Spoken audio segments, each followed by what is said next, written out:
What was menstrual hygiene like during the Tudor period? In this video, we're going to take a deep dive into the menstrual hygiene of women during the Tudor period and find out how these women handled their cycles. So stay tuned. Women have been dealing with menstruation since the beginning of time. Although not openly discussed during Tudor England, ladies from that era faced their monthly cycles without today's modern comforts like sanitary napkins and pain relievers. It may be too easy to view the lives of medieval and Tudor women through a modern lens, because their experience with menstruation would have been quite distinct. Menstrual cycles were simply part of everyday reality, not something to cope with, but rather just endure inevitably. To begin with this topic, let's take a look at what kind of reputation menstruation had during the Tudor period. Throughout history, women have been treated cruelly in regards to their periods. According to Leviticus in the Bible, a woman's period was seen as punishment from God for Eve's temptation in the Garden of Eden. As such, many religious institutions denied them access to pain relief during this time and expected them to endure any physical distress bestowed upon them by divine will.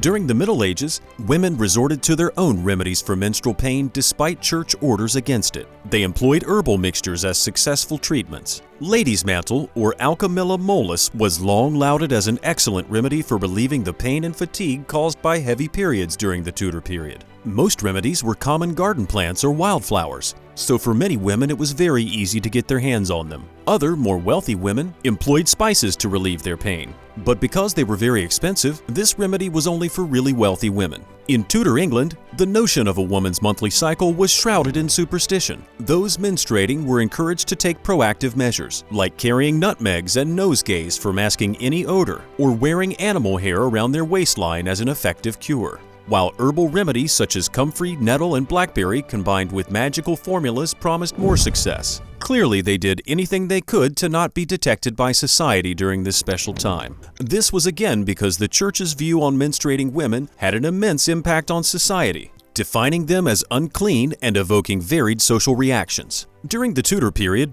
beliefs about menstrual blood ranged from outlandish to downright freaky. Some saw it as outright dangerous and poisonous, capable of injuring the genitalia of men that interacted with it. So conjecturally, the power was thought that if a couple partook in sexual activities while the female was menstruating, the child they would produce could possibly be born with red hair or terrible deformities. In the Tudor period, menstruation was thought to be a direct result of female anatomy being an inferior version of male organs. Women were believed to have cold and wet reproductive systems, while men had drier and hotter counterparts. It was only through combining these two extremes that internal balances could occur. Consequently, this led women in need of external assistance from their masculine counterpart's seed. Only then the women could be complete. Although menstruation was still looked upon as evil, it was also believed that the lack of menstruation could transform a woman into an overly masculine figure who suffered from various forms of mania. Regular menstrual periods in the Tudor era were not typical due to health and safety risks that presented a challenge for women's nutrition. When nourishment and workplace safety standards were not yet established, the regularity of a woman's menstrual cycle could be at risk due to nutrient deficiencies or conditions like disease and exhaustion. As is still the case, such stressors could interrupt the body's hormonal balance and delay or accelerate the arrival of menses. But this was very dependent on whether a woman was from a lower or higher class. Wealthy young women of the time had privileged lifestyles that led to earlier menstruation and heavier flow, and which also was more consistent. Lower-class women who had a physically active lifestyle and diets with more vegetables tended to delay their menstruation, and their cycles were also less regular.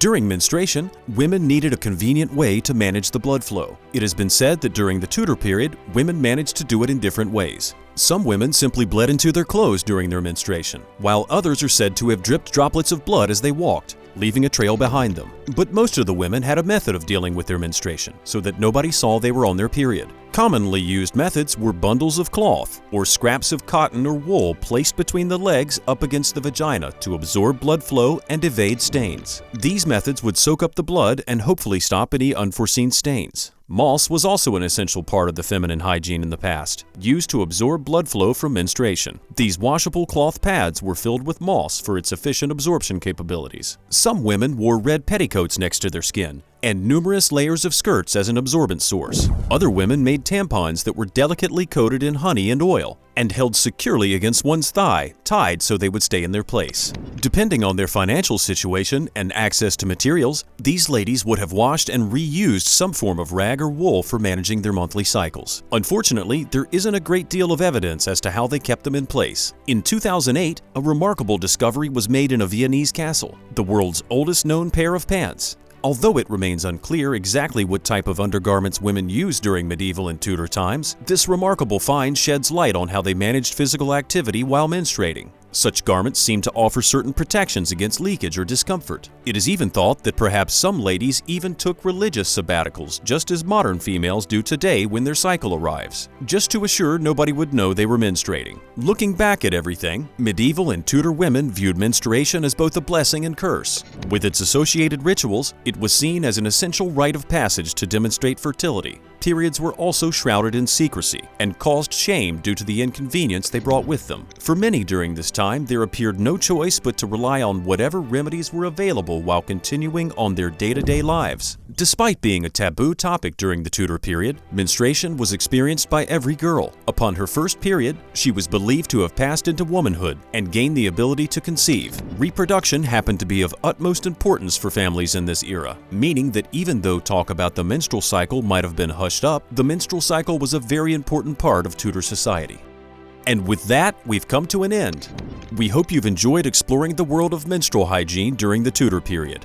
We invite you to share your opinion if this was something that sparked your interest. Don't forget to subscribe for more exciting updates from our channel.